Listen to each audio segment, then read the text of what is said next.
I'm Isabella Taylor, and I did my international social work research and presentation on child trafficking in China.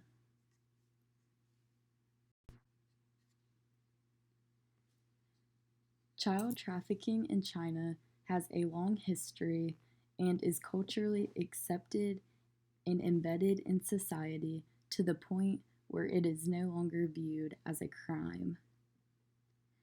By many, child trafficking is viewed as a tradition. In the 1960s, trafficking began to die out. Unfortunately, in the early 1980s, it began to emerge again and become a critical issue.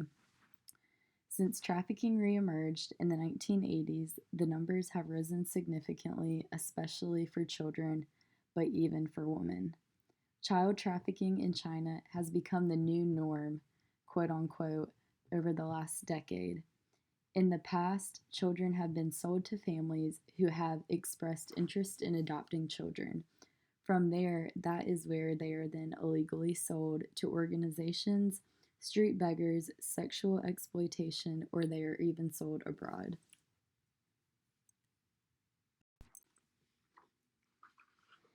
Chinese is spoken by more people than any other language in the world. Other languages commonly spoken in China include Mandarin, Cantonese, plus other dialects like Min, Kaixia, Yan, and Jing.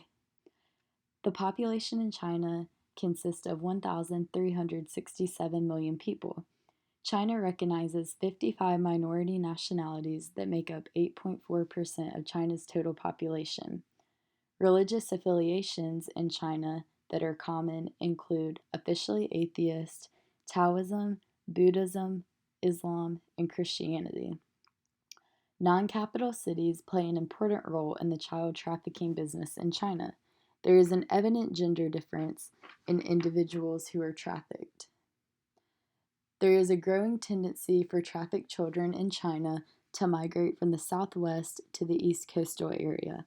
Non-capital cities were playing an increasingly important role in the national trafficking network of children. The obvious gender difference of child trafficking was observed. Buyers from the South China show a clear preference for boys, while buyers from Hebei, Henan, and Zhejiang tend to buy girls rather than boys. Boys have a higher probability to be trafficked within provinces rather than girls.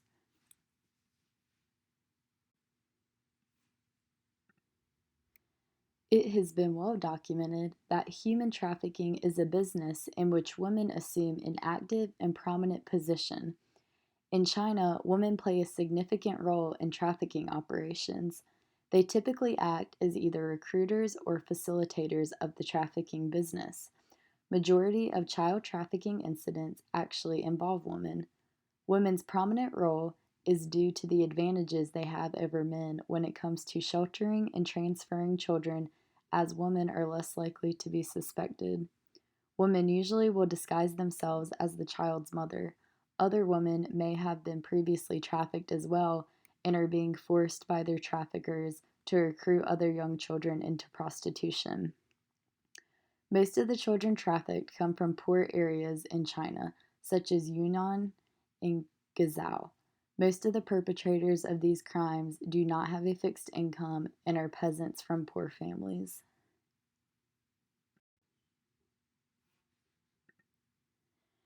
China uses a communist government system.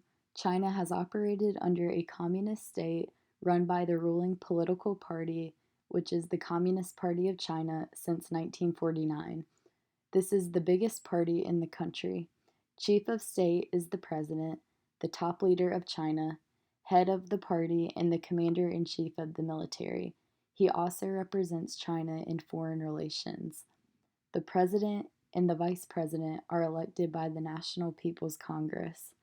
Head of government is the premier, officially the premier of State Council of the People's Republic of China.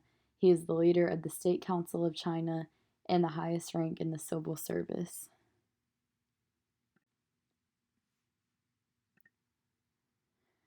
China has not always been on the list of the world's top 8 economies. China's economy for a long period of time was stagnant. China is on track to overtake the United States as the world's #1 economy within a few decades, if not sooner. China's economy is the second largest in the world, following behind the United States.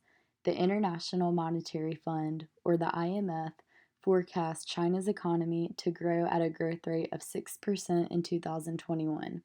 China is on track to eventually take over the title of the world's largest economy if they continue with the growth rate that they are at right now. Since the introduction of Deng Xiaoping's economic reforms, China has what economists call a socialist market economy, an economy in which a dominant state owned enterprises sector exists in parallel with market capitalism and private ownership. It was the active encouragement of private enterprise from 1978 that enabled China to kickstart the long expansionary boom that continues today. Private businesses now produce more than half of China's gross domestic product and most of its exports. They also create most of the new jobs in China. Under the socialist market model, the Chinese government plays a direct role in managing the economy through its 5-year plans that set goals, strategies, and targets. Economic growth, which has in recent decades been driven by export led manufacturing, is now becoming more reliant on domestic consumption. When looking at the social problem of child trafficking in China, it's important to learn and understand the background and the context of the issue from social, historical, political, and economical context. As far as social background and context goes, mental and physical harm to victims of child trafficking have become a serious social problem that jeopardizes the stability of the Chinese society. Traditionally, parents in China have preferred to have larger sized families. The Chinese culture is male dominated, and Chinese parents have historically preferred sons to daughters. Boys are viewed as of higher value than girls. It has traditionally been believed that boys carry the family name, prolong the family's existence. Sons are traditionally expected to take responsibility for their parents when they are old, whereas daughters have been expected to care for their husband's parents. When looking at the critical issue from a political background, it is important to learn about policies that have been put in place in the past. The one child policy of 1979 has been in conflict with their quote unquote cultural norm. This response taken by the Chinese government was in response to the fast growth of population in China. This policy affects the most populated regions of China. The particular policy emerged from the political belief that China's economic development would be compromised by rapid population growth and has been in place despite the political, social, and economic changes that have occurred since the late 1970s. Penalties for having more than one child include removal of privileges in education and healthcare, as well as demotion or even loss of jobs. Another policy was China's Criminal Code of 1997. This policy replaced the previous offense of abducting and selling inhuman beings with the offense of abducting and selling women and children for the purpose of trading by deception, abduction, purchasing, selling, receiving, or sending and transferring trafficked women and children. The Chinese Child Protection Law of 1991 and the Law of Adoption in 1998, for legal purposes, both of these laws refer to children as those who are 14 years old or younger. Trafficking victims under the current Chinese trafficking legislation does not include at the age between 14 and 18 years old. Trafficking children over the age of 14 for forced labor, slavery, and sexual exploitation may fall under other categories of criminal offenses such as false imprisonment, kidnapping, causing grievous bodily harm, organizing prostitution, and more. Public officials are prohibited from disclosing information about crime-related matters. They are also not allowed to express their personal views on any matter that could potentially be considered sensitive or any matter that could jeopardize the image of the agency they work for or of the state. Specifically speaking out to the critical issue of trafficking children in China, officials do not want outsiders to know about the crisis. Chinese states have ensured that a limited, if any, amount of statistical information on trafficking is collected and released by the Chinese administration, especially to other countries.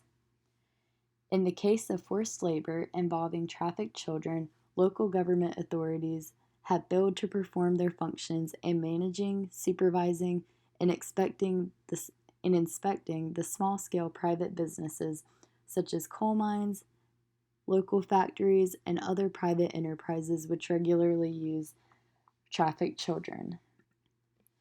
Moving into the economical background and context, technical restrictions for both Chinese and non Chinese researchers having to do with the country's geographical, demographic, and administrative divisions. There are 34 provinces in China, as well as autonomous regions, municipalities, and special economic zones. There are ethnic differences and an extremely diverse context, which does not allow generalizations to be made when researching one area, while financial costs make empirical research in all areas an even more difficult endeavor. Poverty is the fundamental supply factor for child trafficking in China. Significant economic disparities exist among China's eastern, central, and western regions. This is the most prevalent in the west and central regions. In these regions, families facing hardships with no other way to make a living result in selling or abandoning additional children. In one province, there is what they refer to as a specialized child production base. This was created for women to give birth to children specifically for the purpose of selling them to make money. There are people who view children and selling them as their way out of poverty. This presents the obvious issue that there are flaws within the Chinese government if they have people resulting in selling their children in hopes of it being their way out of poverty. This shows that they desperately need assistance and help. There is a big lack of resources which resort to more children being trafficked. The issue of lack of resources to policing child trafficking allows more individuals to get away with it. Mapping trafficking networkers and traffickers and tracking and rescuing trafficked children require enormous police resources. However, these resources are not available to the provinces and local authorities. Child trafficking in China has developed into how it is now because of the way that the Chinese culture has embedded it into their culture and allowed it to become a social norm. Child trafficking in China has been turned into a tradition, and because of this has led to child trafficking becoming a business. Over 70,000 children are kidnapped and traded on the black market each year.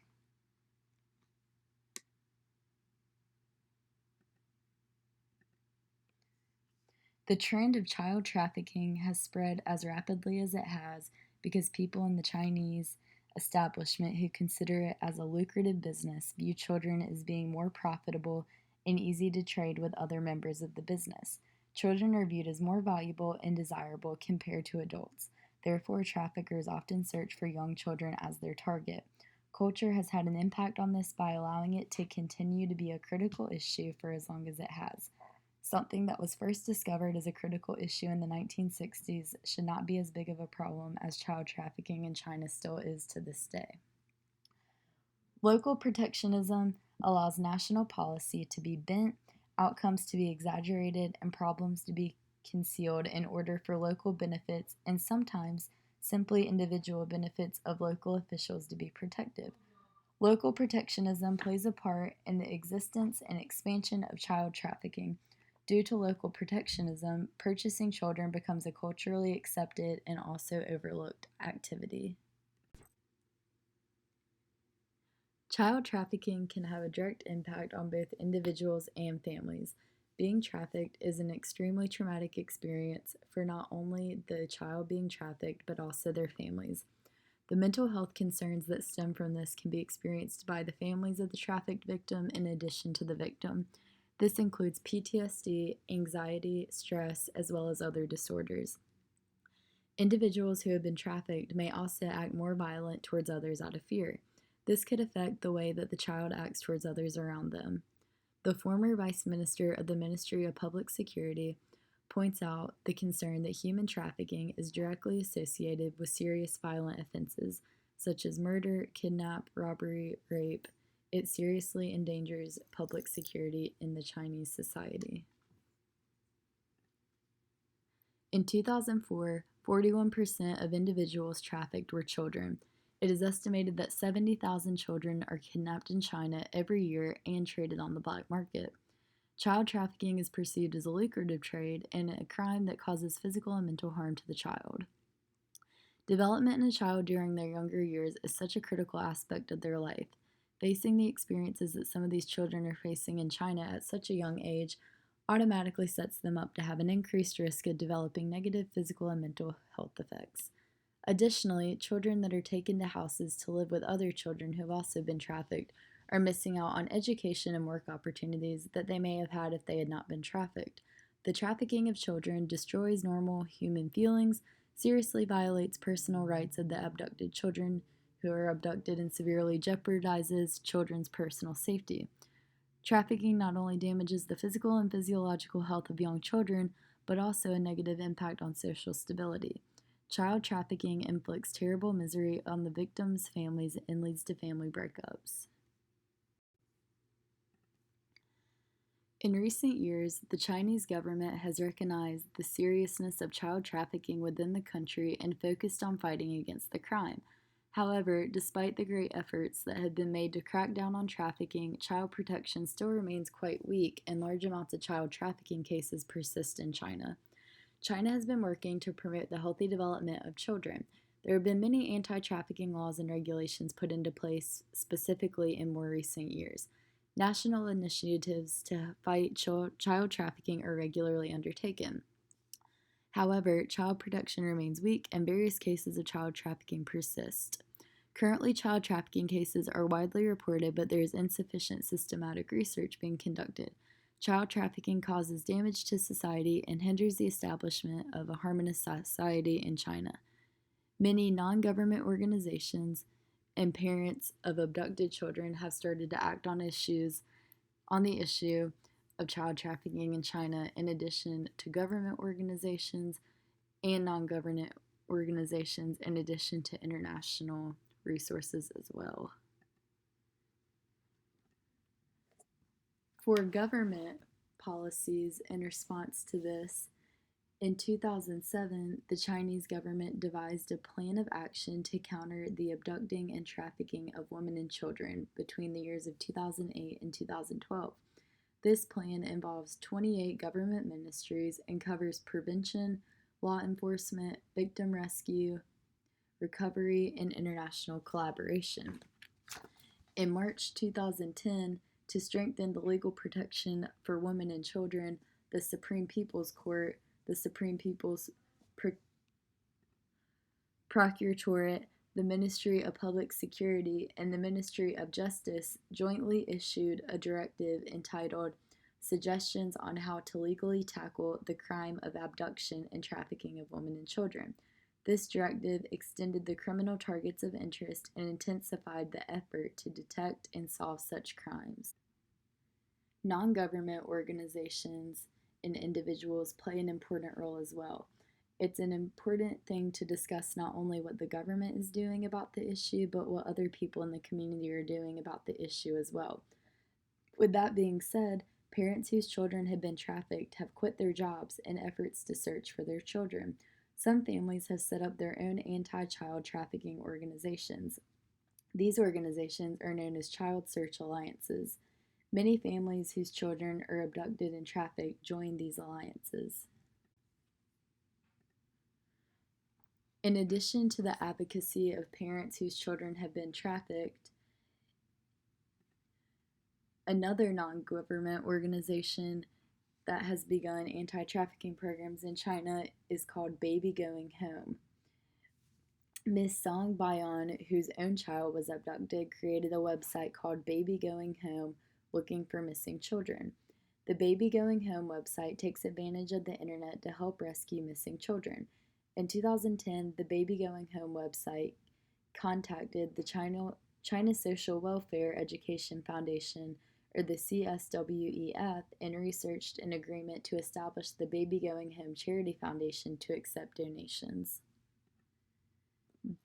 Both UNICEF and the Library of Congress have responded to the critical issue of child trafficking in China. UNICEF's response to child trafficking in China has created programs for street children in China. An effective model has been created to protect these children, and it was developed called the Zhangzhou model. This model includes outreach programs, a drop-in center, street desk, street children protection center, referral services, foster care, community-based residential care, and vocational training. UNICEF has also been working with All China Women's Foundation since 2001 on the prevention of trafficking and assistance to victims. UNICEF aims to support MPS to develop child-friendly investigation procedures for dealing with child trafficking cases. UNICEF is also working with the government to support the development of comprehensive social work services in communities to support vulnerable children. The Library of Congress has internationally responded to the issue of child trafficking in China by the plan during the years of 2013 to 2020, the China National Plan of Action on Combating Trafficking in Women and Children, training programs on anti-trafficking laws, regulations, and policies to anti-trafficking personnel at various levels in order to enhance their ability with regard to anti-trafficking investigation and prosecution were provided. Training was also provided to combat the cross-border trafficking of children. Easily Rescuing a Begging Child by Taking a Video is a blog that Professor Yu Zharong from the Chinese Academy of Social Sciences published in January of 2011. The article has been forwarded by blog readers repeatedly and has become a powerful force in the media, just by simply taking a photo. It has created a wave to fight against abduction and trafficking online. This has helped raise awareness. Many internet users have participated in interactive activities both online and offline. This link that I have included is a source that is specifically for social workers to use when working with clients who have been victims of child trafficking and commercial sexual exploitation. The manual is a PDF that includes helpful practices to incorporate into daily social work practice and interventions. I highly recommend clicking on it to become educated on things that as social workers we can do to assist our clients better when dealing in situations such as this. And these are my references that I used for my PowerPoint. These are also additional references that I used, and thank you for watching.